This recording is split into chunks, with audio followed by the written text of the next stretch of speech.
Want to advertise your business in a cost-effective way? It's time to give podcast advertising a try. Research shows a high rate of podcast listeners made a purchase as a result of an ad they heard on a podcast. Visit podbean.com/brands to launch a cost-effective podcast advertising campaign in minutes.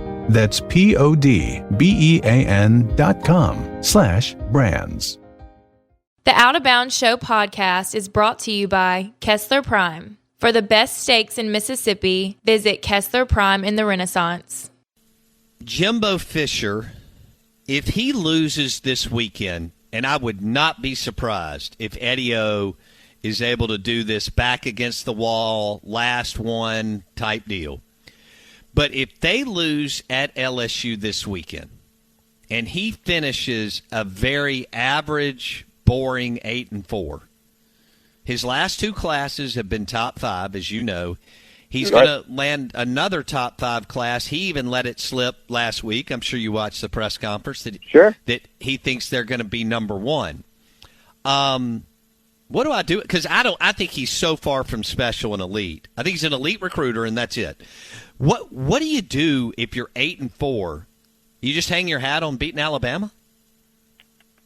Well, I think that's what's so interesting about it is, you know, he's got this tremendous reputation. He's coached as an assistant and won national championships. He's won the national championship as a head coach. He's now at a job with, you could almost say, unlimited resources in comparison to his competitors.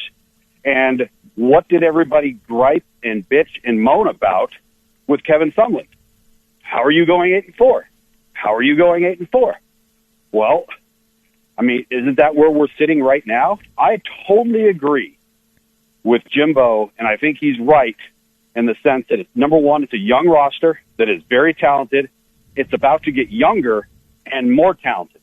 The problem is, with those types of players and athletes, even if they're young, there aren't going to be excuses for lack of production. Because the guys he's competing against, Alabama's going to have freshmen come in, and they're going to play right away, they're going to make an impact. Georgia's going to have freshmen come in. They're going to play right away. They're going to make an impact. Well, Texas A&M is going to now have to do that. Oh, and by the way, have to beat everybody in order to get to Atlanta. So is 8-4 good enough? No. Does Jimbo Fisher know that's not good enough? Yes.